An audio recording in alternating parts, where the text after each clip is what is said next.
दोस्तों, आज की जो कहानी है वो हमें बताती है कि कैसे हमारे माता पिता और पूर्वजों के कर्म हमारे जिंदगी को बना और बिगाड़ सकते हैं। तो ये कहानी भी ऐसे ही पिता और उसके बेटे के बीच के कर्म, आशीर्वाद और विश्वास को बताती है। जब मृत्यु का समय निकट आया, तो पिता ने अपने एकमात्र पुत्र धर्मपाल को बुलाकर कहा, बेटा, मेरे पास धन दौलत नहीं है कि मैं तुम्हें विरासत में दूं, पर मैंने जीवन भर सच्चाई और ईमानदारी से काम किया है। तो मैं तुम्हें आशीर्वाद देता हूँ कि तुम जीवन में बहुत सुखी रहोगे और धूल को भी हाथ लगाओगे तो वह सोना बन जाएगी। बेटे ने सिर झुकाकर पिताजी के पैर छुए। पिता ने सिर पर हाथ रखकर आशीर्वाद दिया और संतोष से अपने प्राण त्याग कर दिए। अब घर का खर्च बेटे धर्मपाल को संभालना था। उसने एक छोटी सी ठेला गाड़ी पर अपना बिजनेस शुरू किया। धीरे धीरे व्यापार बढ़ने लगा। फिर धर्मपाल ने एक छोटी सी दुकान ले ली। व्यापार और बढ़ने लगा। अब नगर के धनी लोगों में उसकी गिनती होने लगी।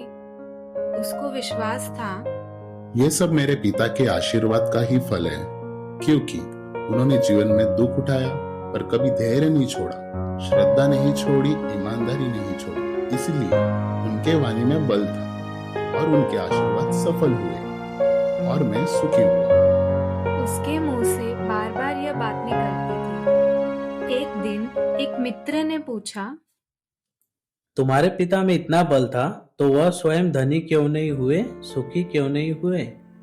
धर्मपाल ने कहा, मैं पिता की ताकत की बात नहीं कर रहा, मैं उनके आशीर्वाद की ताकत की बात कर रहा हूँ। इस प्रकार वह बार बार अपने पिता के आशीर्वाद की बात करता, तो लोगों ने उसका नाम ही रख दिया, बाप का आशीर्वाद। धर्मपाल को इससे बुरा नहीं लगता।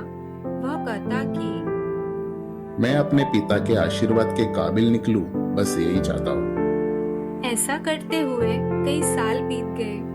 वह विदेशों में बिजनेस करने लगा। जहाँ भी बिजनेस करता, उससे बहुत प्रॉफिट होता।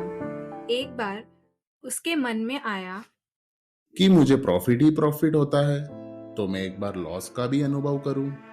तो उसने अपने एक मित्र से पूछा। कि ऐसा बिजनेस बताओ जिसमें मुझे लॉस हो। मित्र को लगा कि इसको अपनी सफलता का और पैसों का घमंड आ गया है। इसका घमंड दूर करने के लिए इसको ऐसा धंधा बताऊं कि इसको नुकसान ही नुकसान हो। तुम भारत में लौंग खरीदो और जहाज में भरकर अफ्रीका के जंजीबार में जाकर बेचो।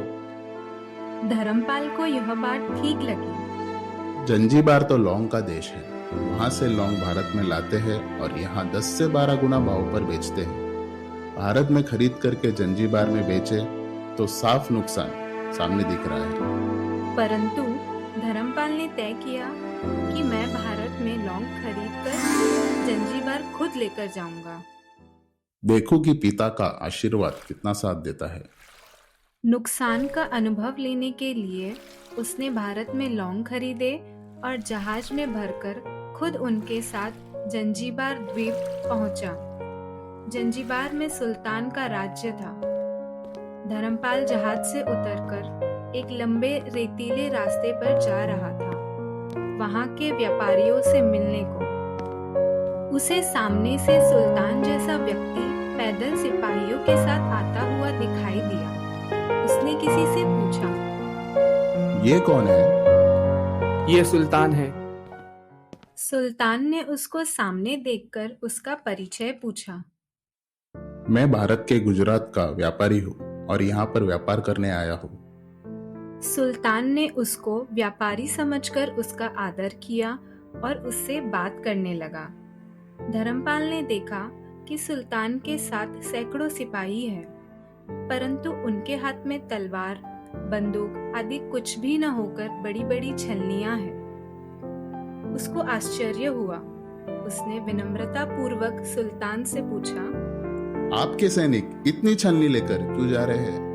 सुल्तान ने हंसकर कहा, बात यह है, आज सवेरे मैं समुद्र तट पर घूमने आया था, तभी मेरी उंगली से एक अंगूठी कहीं गिर गई।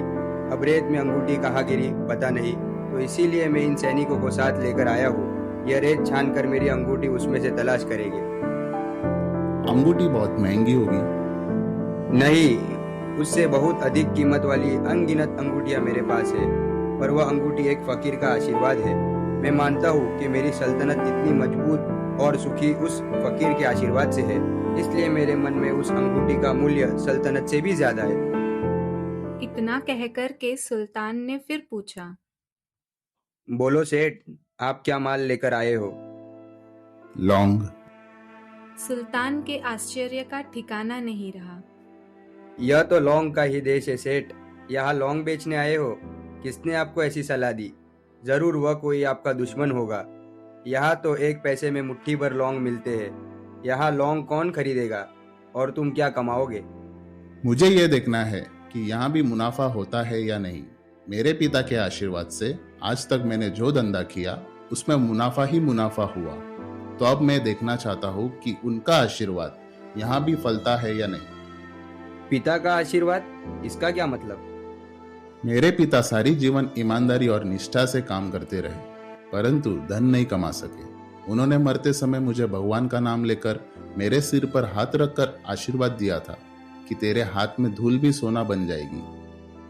ऐसा बोलते बोलते धर्मपाल नीचे झुका और जमीन की रेत से एक मुट्ठी भरी और सम्राट सुल्तान के सामने मुट्ठी खोलकर उंगलियों के बीच में से रेत नीचे गिराई तो धर्मपाल और सुल्तान दोनों आश्चर्य हो गए।